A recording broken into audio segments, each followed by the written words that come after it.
Thanks very much for the introduction, and thanks for having me as well. This is an amazing opportunity for a master's student.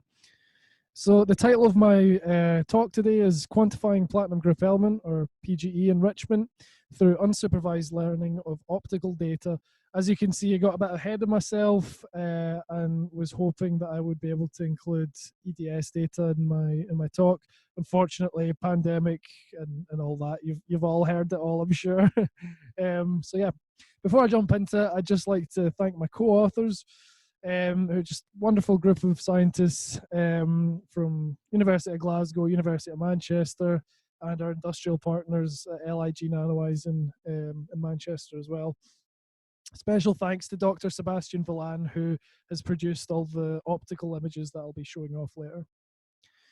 So before I jump into it, I'd just like to do a little bit of background geology. So what's the significance? Well, the elephant in the room being the economic significance of platinum group elements, their use in catalytic converters and electronics, among other things.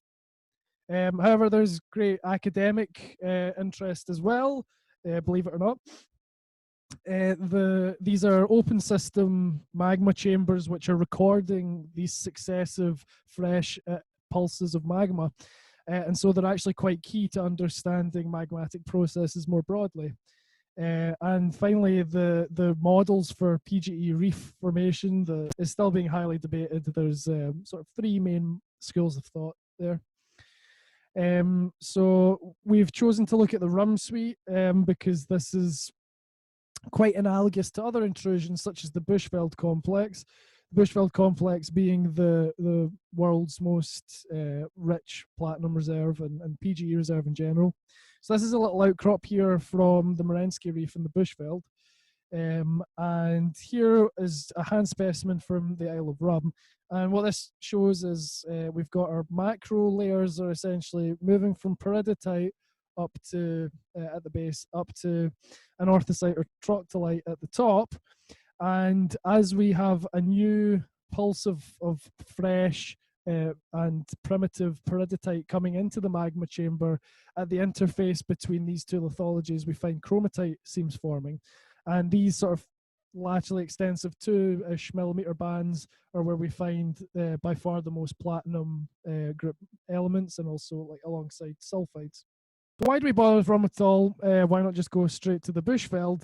Well, aside from the wonderful Scottish weather, we actually have very well preserved primary magmatic textures in the RUM intrusion. And this is in part due to it being a very young intrusion, only around 60 million years old, and relatively undeformed as a result. On the other hand, the Bushveld is over 2 billion years old and heavily deformed and altered. But why quantify nanoscale platinum group mineral phases then? Traditional methods looking at whole rock, crushing the samples, and then ChemScan was quite revolutionary in seeing the spatial distribution up to pixel resolutions of 1 micron, although this is really pushing its limits of throughput as well. What's been found is that there's a significant disparity between how much PGMs we're able to see spatially and what the whole rock analysis is showing us. This was also shown in another paper where the PGM and gold grains in the Eastern Layered series of RUM were measured using SEM. And what they found is that we've got a significant proportion of the grains finding themselves in the 1 to 2 micron scale, which is again right at the limits of what ChemScan can see. And then we also have another significant proportion finding themselves below the threshold of 1 micron, and so this is why we think they might be occurring down to tens of nanometers. So we're looking for a new method to combine machine learning of sort of nano optics and then also to be able to ground truth this with EDS data. So we're going to be doing this using the NanoROM microscope with small lens. These are produced by LIG Nanowise. And small stands for super resolution microsphere amplifying lens, which is individual lenses in the scale of 15 to 250 microns in diameter. And when running these through the diffraction limit equation, they're actually surpassing what they thought should be possible for the whole spectrum of white light. As a result, they're able to resolve sub-100 nanometer features, like 66 nanometer features in semiconductor images. And with this requires a highly sophisticated stitching algorithm, which leverages near-field optics. Don't ask me about the specifics on that one, right over my head. As a result, though, they can, because this is optical microscopy, we can create 50 by 50 micron images resolved in about 8 hours.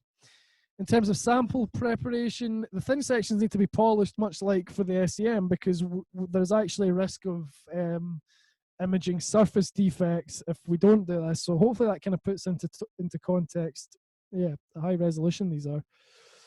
And then we can carbon coat these later for the SEM analysis we can do hopefully one day.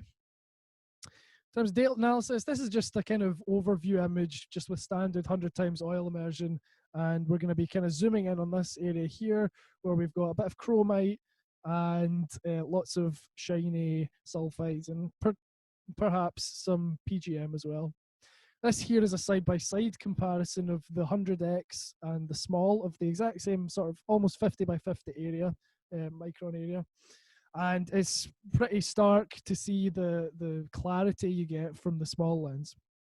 Then looking at the data in its raw state as the probability density histograms, again, we see that we've got significantly more detail being shown up here.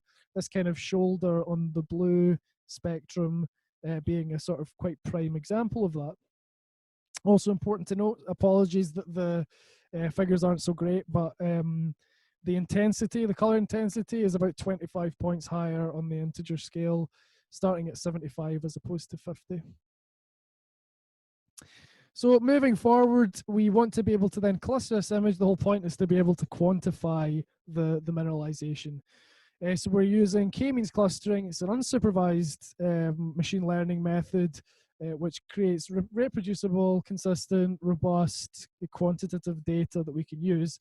Definitely room for improvement. There is a bit of the stitching creeping through in here, the mosaic, and then also this kind of blob of epoxy resin, we think it is showing through, which will definitely mess with the clustering algorithm. But straight away, we're getting some quantitative metrics of cluster abundances, and once we're at a point where we're confident in our machine learning algorithm, we might go as far to even call them mineral abundances. And then finally, we want to pull these clusters into their constituent grains. So I've just kind of picked out a few choice features here just to kind of show you the extent that we were able to go down. So we're seeing major minor axis, that's a good kind of sort of size metric, and then eccentricity more for shape. However, we're seeing that 1 and 2 of these inclusions are far below half a micron in size. Even this fracture here, less than half a micron in width. And if that doesn't convince you, then this very nicely defined crystal up here is again sub-micron in size, even sort of 680 nanometers in its smallest. So what are the next steps for this? We want to be able to fine-tune our machine learning algorithm, actually compare the performance of different machine learning algorithms. I've also tried Gaussian mixture models and fuzzy C-means, and we want to have a way of comparing their performances. Image navigation, what I'm referring to there is doing the clustering on our overview image, the sort of 100 times oil immersive image, and to be able to pick out the areas that we want to that we think will be the most interesting for EDS analysis. So that's going to be the grains that find themselves the closest to the cluster center, so the most representative grains, and also those finding themselves as outliers. What makes these different? Is it anomalous data, or Is it something that's not been picked up in the clustering? And then finally, hopefully one day we can ground truth this with EDS maps and really get absolute answer for, does this RGB variance that we're seeing quite clearly, does that actually correlate to mineralogical heterogeneity? And then if so, can we identify mineral phases? Again, fingers crossed for PGMs. And then check the reproducibility. Can we do this multiple times in the same thin section, over multiple thin sections, and even in multiple geological settings? But I think that's probably a long ways off. So thank you very much for listening. I've supplied my email address here in case you had any additional questions that I might not get round to. And also, if you want to contact LIG Nanowise, if I can answer any questions more on the kind of microscopy side of things. So yeah, without further ado, I'll pass you on to future me, who'll hopefully be able to answer your questions. Thank you.